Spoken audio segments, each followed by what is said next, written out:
வணக்கம்.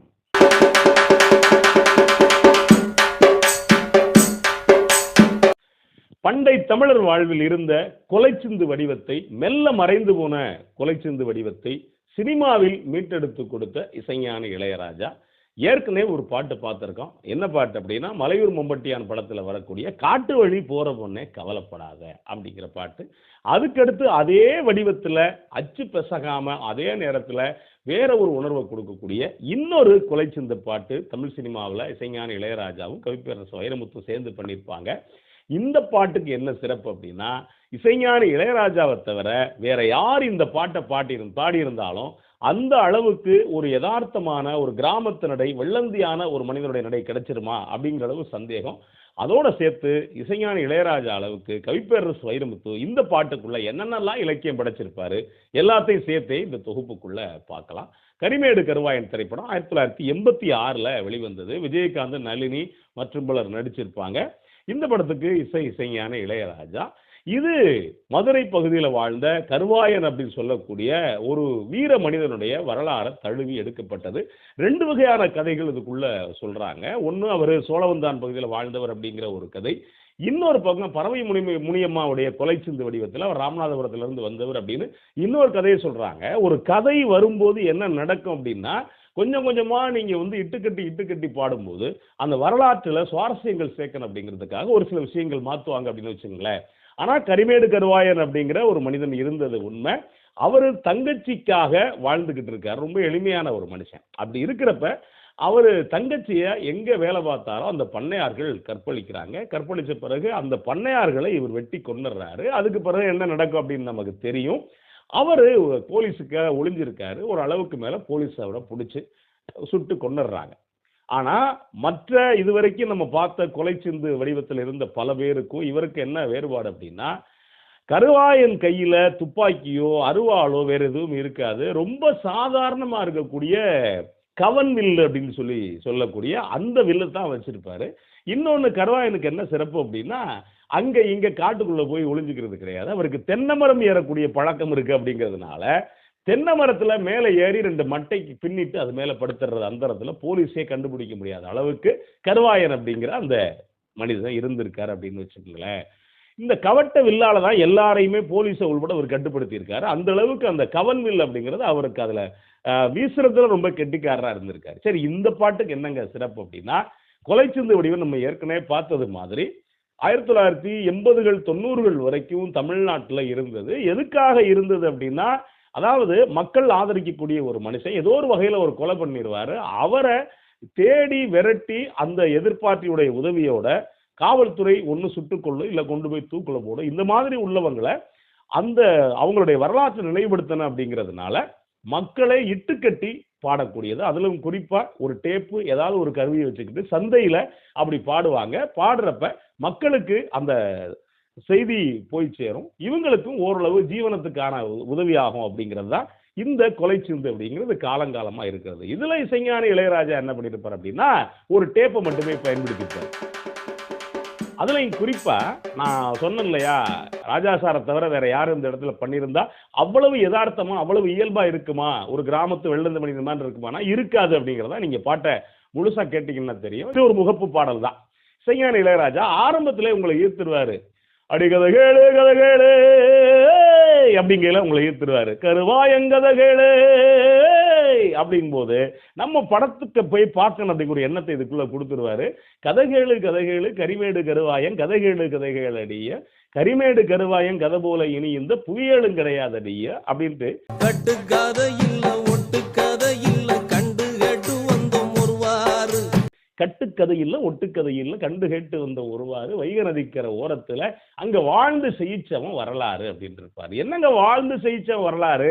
அவனை போலீஸ் சுட்டுக் கொள்ளுது, அவன் தங்கச்சியை பண்ணையார் கற்பழிச்சான். அது எப்படி கவிஞர் வாழ்ந்து செய்யிச்சவன் வரலாறு அப்படின்னு சொல்றோம் இல்லையா? வாழ்ந்து யாரை ஜெயிச்சானா, யாரு தன்னுடைய குடும்பத்தை அழிச்சானோ அவனை அழிச்சு ஜெயிச்சவன் வரலாறு அப்படிங்கிறத கவிஞர் ரொம்ப அழகா சொல்லியிருப்பாரு. இந்த முதல் சரணம் ரொம்ப அழகா பண்ணியிருப்பாரு. என்ன அப்படின்னா, உண்மையில் அவன் கள்ளன் இல்ல, உண்மையில அவன் கள்ளன் இல்ல, மருத சில்லாவுக்கே அவன் செல்ல பிள்ளை. இந்த ஏங்கிற அந்த இடம் இருக்குல்ல, அது ராஜாசரை தவிர வேற யாரு பண்ணியிருந்தாலும் அது அவ்வளவு அழகா இருக்குமா அப்படின்னு எனக்கு சொல்ல தெரியல. கள்ளன் இல்ல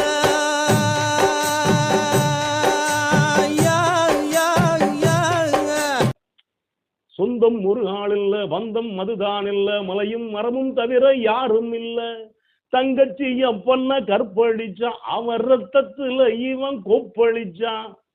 இந்த கொப்பளிச்சங்கிற சொல் இருக்கு பாத்தீங்களா, இவனுடைய வீரத்தை அவ்வளவு அழகா உங்களுக்கு அப்படியே கண்ணு முன்னாடி காட்டக்கூடிய இடமா ரொம்ப அழகா இருக்கும். அது இடது கடைசி இந்த முதல் சரணத்தை முடிக்கும் போது அவ்வளவு அழகா முடிச்சிருப்பாரு. எப்படி அப்படின்னா, அவனை தேடி தேடி வனத்தில் ஓடி ஓடி புண்ணாகி படுத்துச்சாம் போலீஸ் பூலே அப்படின்னு இருப்பார். அது ராஜா சார் சொல்ற அழகு இருக்குல்ல, புண்ணாகி படுத்துச்சாம் போலீஸ் பூலே அப்படிங்கிறது நீங்க போலீஸை பார்த்து நக்கல் பண்றது மாதிரியே இருக்கும். ஒரு சாதாரண மனுஷன் உங்களால பிடிக்க முடியாது, போங்கடா அப்படிங்கிற அந்த துணியை அதுக்குள்ள ரொம்ப அழகா காட்டியிருப்பாரு. இதுக்குள்ள மெட்டுக்குள்ள ராஜா சார் பண்ண விஷயங்கள் நீங்க கவனிச்சு பார்த்தீங்கன்னா,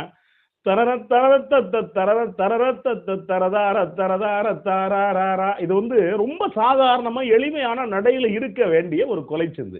ஆனா என்னன்னா, தன்னுடைய திறமையில இசைஞான இளையராஜா அதுக்குள்ள காட்டியிருப்பார். ஏன் காட்டியிருப்பாருங்கிறது என்ன அப்படின்னா, இதுக்குள்ள இசை அப்படிங்கிற ஒண்ணுமே கிடையாது. அப்ப மெட்டுக்குள்ள ஜாலம் காட்டணுங்கிறதுக்காக அடுத்து அதை காட்டியிருப்பாரு. இன்னொன்னு, ரெண்டாவது சரணத்துல அந்த வரலாறை ரொம்ப அழகா சொல்லியிருப்பாரு. எப்படி இருப்பான் கருவாயன் அப்படின்னா, தென்னை மரத்துல படுத்திருப்பான், ஆனா பூமியில கண்ணை வச்சிருப்பான், கவட்ட வில்லும் உண்டு, கையில் ஒரு வில்லுண்டு, வில்லால் அடிச்சு எதையும் வீழ வைப்பான். இது அவனுடைய திறமை. எங்க இருப்பான் ஒளிஞ்சு போலீஸுக்கு எதிரா அப்படின்ட்டு. அடுத்து கருவாயனுக்கு ஒரு காதல் இருக்கு. அந்த காதல் யார் அப்படின்னா காளியம்மா. உண்மையிலேயே இவ்வளவு சொல்ல வந்த இசைஞான இளையராஜா, கவிப்பேரரசு வைரமுத்து அந்த இடத்துல வரும்போது அப்படியே உருகிடுவாங்க. என்ன அப்படின்னா, கண்ணி கழியாத காளியம்மா, கருவாயம் மேலதான் காதலம்மா, மாலை எதுவும் சூடாம தாலி எதுவும் இல்லாம கடைசி வரையில் இருந்தா காவியம்மா அப்படின்னு இருப்பாரு. கண்ணி கழியாத காளியம்மா, இந்த கருவாயம் மேலதான் காதலம்மா, இல்லாத ஊருக்கு இவளே வழியானா அப்படின்னு இருப்பாரு. இதோட முடிச்சிருந்தா இந்த சரணம் நிறைவு இல்லைங்க. ரொம்ப சாதாரணமா போடாம மனசை உருக்குறது மாதிரி இந்த சரணத்தை முடிச்சிருப்பாரு கவிஞர். என்ன அப்படின்னா, இன்னும் சொல்ல போனா இளம வீணா போனா கருவாயங்கட்டைக்கு விறகா போனா. இந்த வரி வரும்போது உண்மையிலே அழுகாதவனுக்கு கூட அழுக வரும். அந்த அளவுக்கு அந்த வரியை செதுக்கி இருக்கார் கவிஞர். மூணாவது சரணத்துல இன்னும் அழகான வரி என்ன அப்படின்னா, ஒரு கவிஞன் வந்துட்டு அங்கங்க தன்னுடைய முத்திரையை பதிக்கணுங்க. நன்மை செஞ்சான் ஊரில் யாவருக்கும் எப்போதுமே அவன் பேர் இருக்கு அப்படின்ட்டு அடுத்த ஒரு சொல்லுவாரு, கருவாயம் பேர் சொன்னா கருவில் இருக்கும் புள்ள கையெடுக்கும் அப்படின்பார். ஆகானம் கருவாயம் பேர யார் சொன்னாலும் கருவில் இருக்கும் பிள்ளை கையெடுக்கும். இது எப்படிங்க சாத்தியமாங்க அப்படின்னா, இது வந்து இலக்கியத்துல சாத்தியம். ஏன்னா கம்ப ராமாயணத்துல ராமன் காட்டுக்கு போறான், எல்லாத்தையும் திறந்துட்டு அப்பா சொல்லிட்டார் அப்படிங்கிறதுக்காக காட்டுக்கு போறான். காட்டுக்கு போறப்ப எதெல்லாம் அழுதுச்சுன்னு கம்பர் சொல்லுவார் அப்படின்னா, அத கிளர் மாடத்தில் உரையும் பூசை அழுத. பூசை அதாவது பூனை அழுதுச்சு. யாரு? ராமன் வந்து காட்டுக்கு போறதை பார்த்து. உரு அறியா பிள்ளை அழுத அப்படிம்பாரு. என்ன அப்படின்னா, உருவன் தெரியாத குழந்தை கூட ராமன் காட்டுக்கு போறதை பார்த்து அழுதுச்சு அப்படிங்கிறது. உண்மையா அப்படின்னா உண்மை இல்லை. கவிஞர் தன்னுடைய குறிப்பை ஏற்றி சொல்றது. அதுக்கு அதே வடிவத்துல தான் இங்க என்ன சொல்லியிருப்பாரு அப்படின்னா, கருவில் இருக்கும் புள்ள கையெடுக்கும் அப்படின்னு இருப்பாரு. கருவாயனை பார்த்து, ஏன்னா அவ்வளவு பெரிய வீரன் அவன் அப்படின்னு இருப்பாரு. அதுக்கு அடுத்த அந்த அதே சரணத்துல அதுக்கு அடுத்த இடத்தை சொல்லியிருப்பாரு, பாவி பயல்களை வேறழிச்சான், அந்த பண்ண குடும்பத்தில் நீர் தெளிச்சான், மானம் பிரதானந்தான் தானும் கரிகாலந்தான், இவனே சிங்கம் என்று பேர் எடுத்தான்.